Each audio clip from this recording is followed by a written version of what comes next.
Devastator is awesome and terrifying. A bizarre combination of 6 Constructicons: Scrapper, Scavenger, Bone Crusher, Hook, Long Haul, and Mixmaster.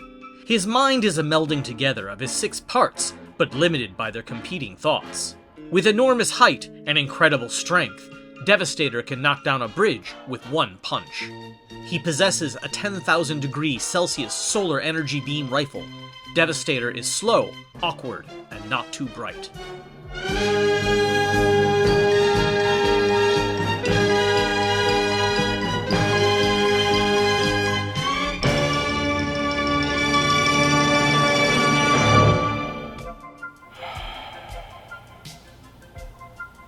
Well, we're back, and if you're like me, you're gonna need a little alcohol for this one. I can't wait to get into an untested ship, go to the center of the Earth, and restart its core with 1,000 megatons of nuclear weapons. Then we outrun the biggest shockwave in history. Hot damn. Let's do it.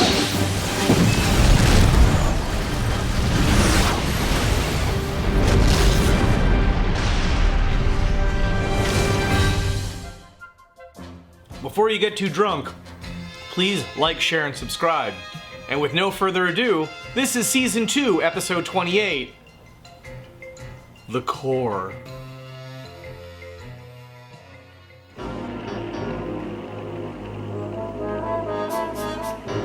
We begin on one of these episodes. In an underground lair that is a cross between Wile E. Coyote and Jules Verne, the Decepticons execute their most absurd plan to date.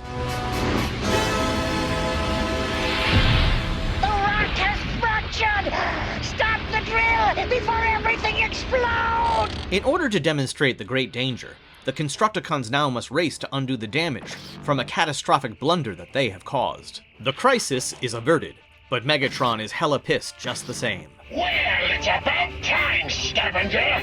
Your sensors should have detected a potential fissure in that rock before drilling began! We could have been blown to oblivion! Mixmaster, take Scavenger to the surface and check out his geologic analyzer circuits. Starscream begins his bitching right on cue. Fortunate this time, Megatron. Next time, your wild steam to tap the Earth's core could destroy us all. But if I succeed, Starscream, and I will, we Decepticons will possess an energy source richer than any in the galaxy. The molten might of this planet itself. It's too dangerous. The Earth is a sphere like this boulder, and it too will shatter, eradicating everything, including us! Leading Starscream to a nearby site, Megatron informs him of something he should have already known. The rock wall is a hologram, a projected image. Designed to hide this secret from prying optical sensors. A space bridge to Cybertron. It is our emergency escape route. A nearby Autobot patrol uncovers more than they were expecting to find. Run! There's supposed to be a river here. Are you sure about that, Sunstreaker? I could hardly be mistaken about anything as big and wet as a river. Oh, I can think of something. Anyways, tracking the river to where it has been rerouted, the Autobots spot enemy warriors. But it's been diverted into that canyon. And look who's enjoying the view. Constructicons! Hey, where'd the Constructicons go? To Nowhere City. The river's been diverted into that canyon. Autobots! And look who's enjoying the Enraged as ever, Megatron orders Devastator to wipe out the Autobot team before they can report back to their base. Constructicons! Transform and merge into Devastator! Prowl calling headquarters.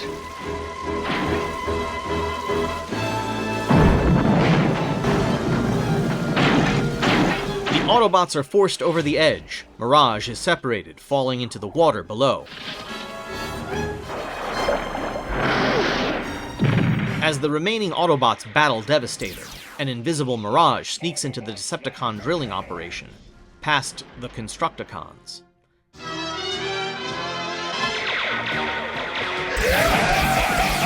Anyway, back to Devastator. With all screaming and shouting aside, Mirage is magically here now, and he doesn't mention anyone that he just saw the 6 Constructicons in the other room. Weird. Once blinded by Jazz's light show, Devastator is taken down like an AT-AT walker.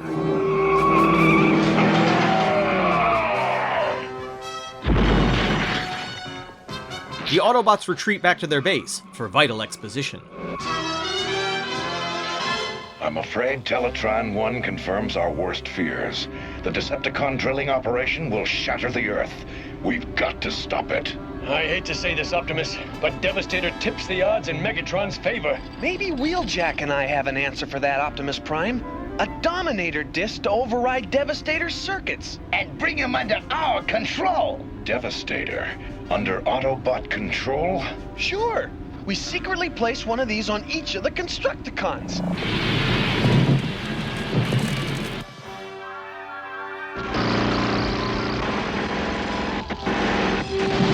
As the Autobots cut off the drill's water supply, the Constructicons are forced to rise to the surface to investigate.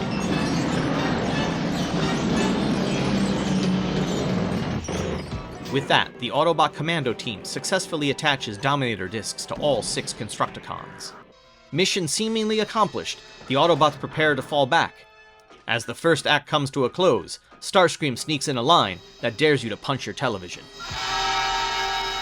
It's like shooting dynamital ducks in a beryllium barrel. And I mean dead ducks.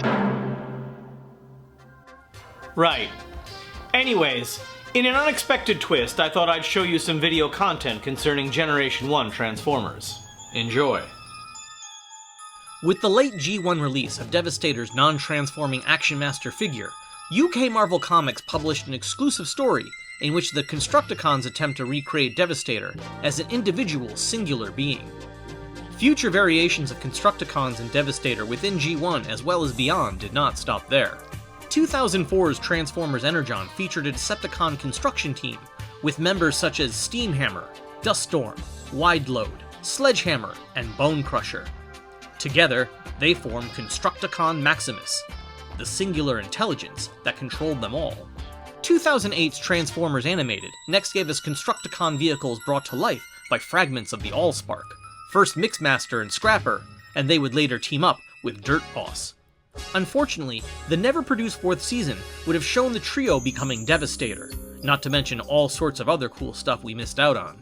2009's Revenge of the Fallen delivered an eyesore monstrosity also known as Devastator, featuring team members such as Demolisher, Rampage, Hightower, Overload, Long Haul, Mixmaster, Skipjack, Scrap Metal.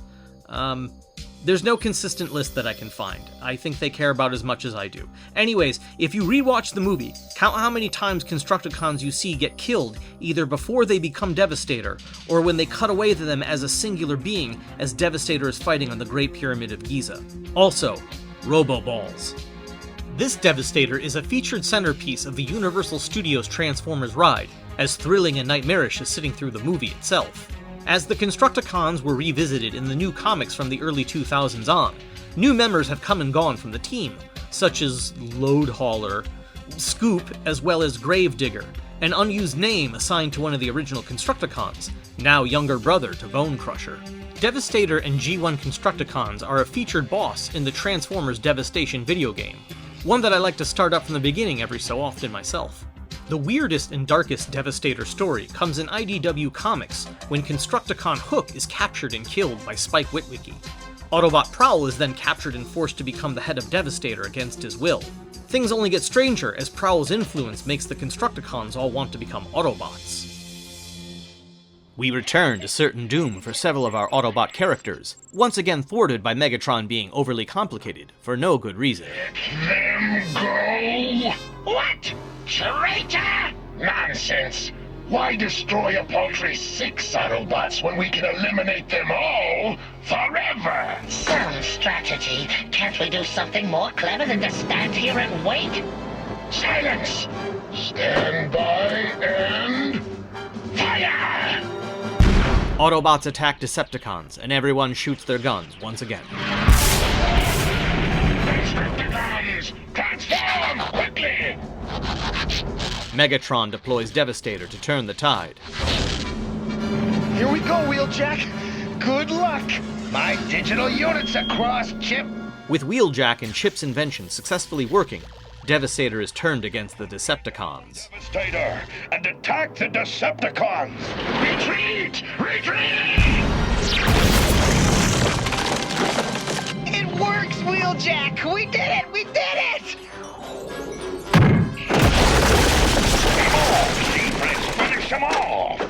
There's no need.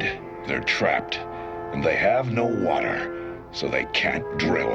Let's head back for repairs and mop up later. This all feels a tad short-sighted.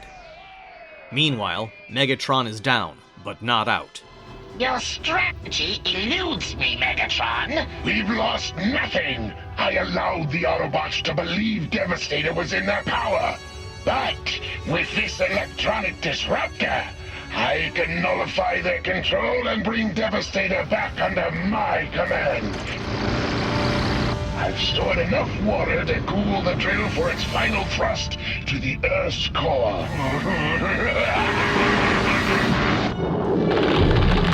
As the drilling continues, it conveniently fissures into the Autobot base, driving the plot forward.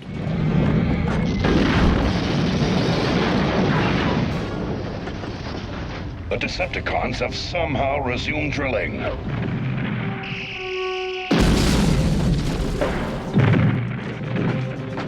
Our heroes move in to destroy the drill, but things take a predictable turn. There's the drill! Destroy it, Devastator! No, Devastator! You will destroy the Autobots instead!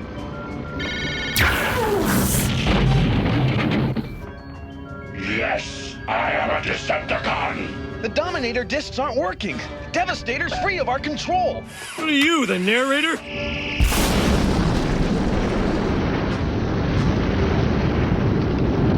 You're finished! This is just terrible.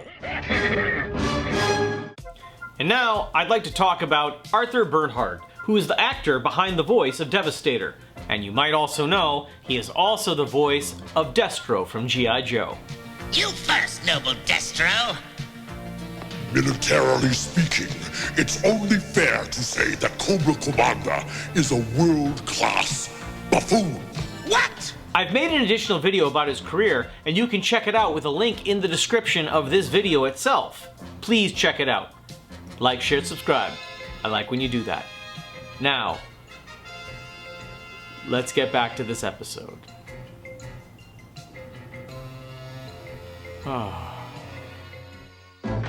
We now return to the Autobots being freed by the utter stupidity of the Decepticon plan. Earthquake! The drill's nearing the Earth's core!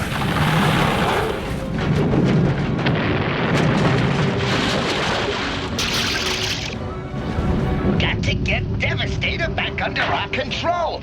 It's our only chance out of here. Careful, Wheeljack. If you overload his circuits, it could fry his logic chips. A failed attempt to bring Devastator back under control ironically causes him to flip his shit. No! No! Stop! You're one of us! As everything falls apart around him, Megatron orders a retreat to the space bridge, proving there's only several minutes left in this episode.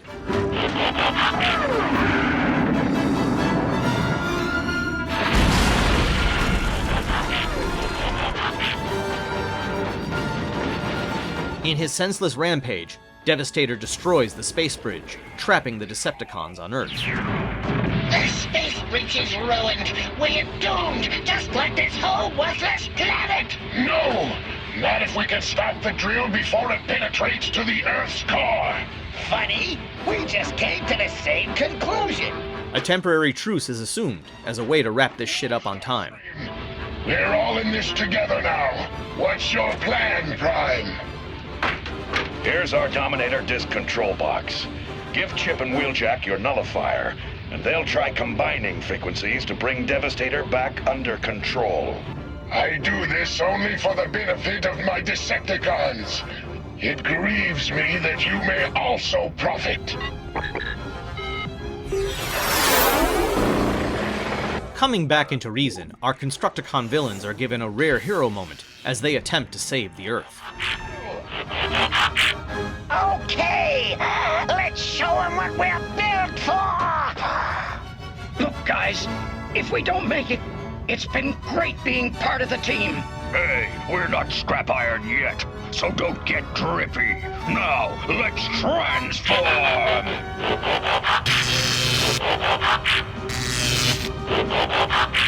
Having already wasted too much time talking about it, they get on with it, and guess what? Everything works out in the end.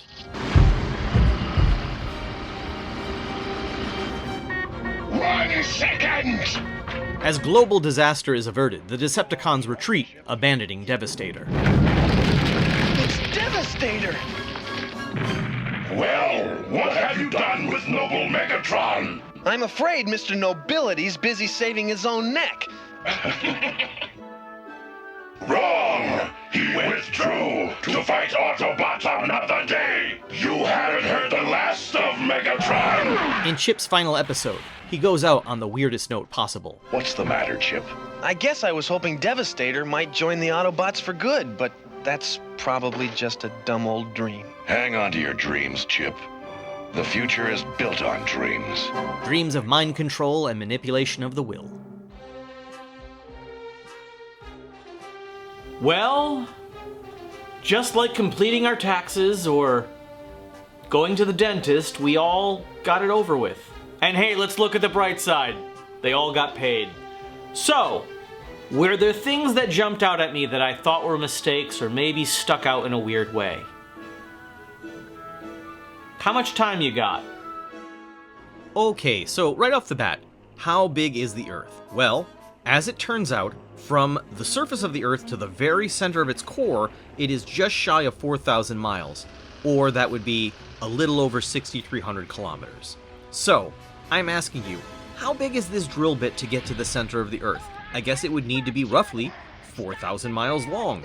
If so, did they build a 4,000-mile long drill and just stand it up into space with nobody noticing, considering that the distance from the Earth to the edge of the atmosphere is roughly 17 miles, so it would just show up in the horizon of the sky? And, also, how do you fit a 4,000-mile drill into this hole when there is a ceiling to this cave? Let's not even get into how much metal they would have to use to do something like that. It would absorb so much of the Earth's resources, there's no way it would have been done without the people of Earth or the Autobots noticing by now. Adding insult to injury, in every single shot of this episode, the drill is spinning in the wrong direction. Well, it's about time, scavenger! Your sensors should have detected a potential fissure in that rock before drilling began! With such a chaotic plan, how can Megatron be mad about the results of anything that may or may not happen? His long-term plan is to destroy the Earth. Own it, asshole. Own it. Megatron's hands are the wrong color. Right through that solid rock, I suppose. That's the general idea! What? The rock wall is a hologram, a projected image. With all the excessive use of holograms in this show, why is it every time that a hologram is used, one of these characters acts like it's the most fucking amazing thing that ever happened? Prowl's colors are wrong all throughout this episode. There, I said it. I could hardly be mistaken about anything as big and wet as a river. Let's backtrack. They say they're going to backtrack, but then they continue on in a similar direction that they were already heading in. Wait. Watch this amazing animation. Simply outstanding. Nobody senses or hears Laserbeak even though he's directly over their heads. That's really stupid. What happened to the massive boulder that was right behind them? Constructicons are in two separate places at the same time. Cheers! Dazzle that big freak with a light show while we demonstrate a little fancy footwork! It's always a great strategy to just yell out what you're gonna do before you do it, so your opponent is completely unsurprised when it happens. Maybe Wheeljack and I have an answer for that, Optimus Prime. A Dominator disc to override Devastator's circuits. And bring him under our control! Devastator. Under Autobot control? You know, this doesn't really sound like a plan that the good guys should be a part of. I mean, is it just me?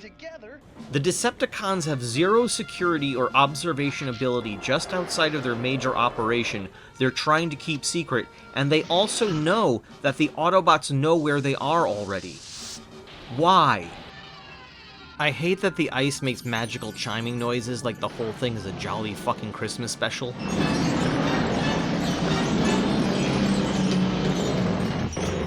Nobody senses anything in this episode, and why do Constructicons not feel these things physically attaching to their bodies? Why does Starscream need to use a sniper rifle? His arms already have guns attached to them, with powerful range and precision.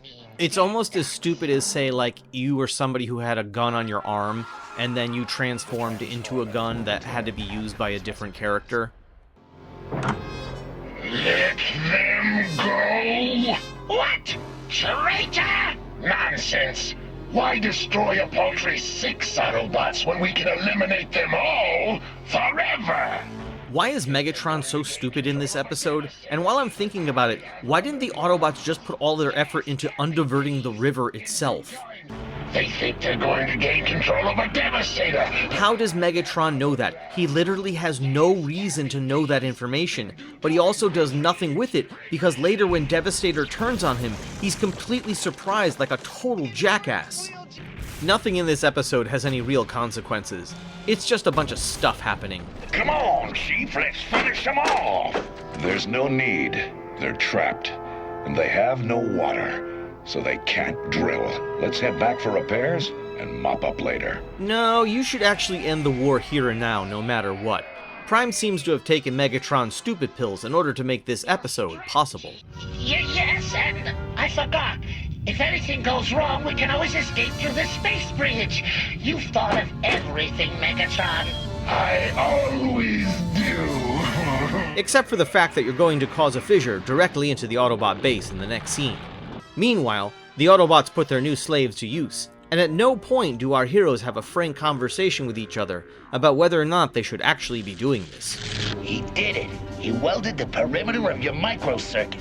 Of course I did it. I can perform flawlessly to within 1/500,000th of a Cybertronic mini-inch. He placed a hook in the center of his chest. What's the big deal? Hook transforms and becomes the head on top of Devastator. But if you look at what the head plugs into, it's the body of Hook that was already in place. My brain hurts. Is this seriously the place that you want to bring an underage boy in a wheelchair? We are literally above the source of major seismic activity which is meant to destroy the planet. So he always had the ability to do this. Why didn't he just do it to Devastator before he caused the cave-in the second act?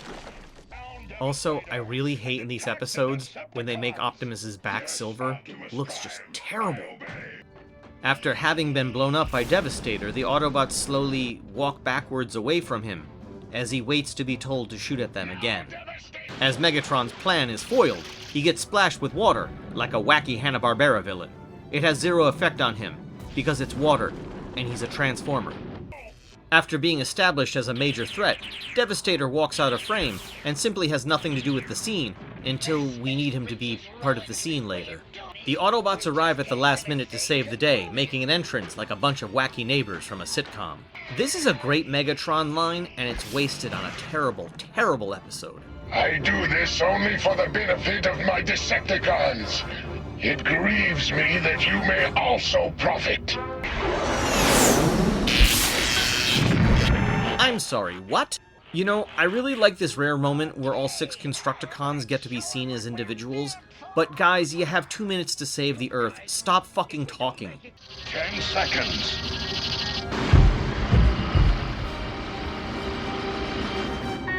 One second! This is a really long second.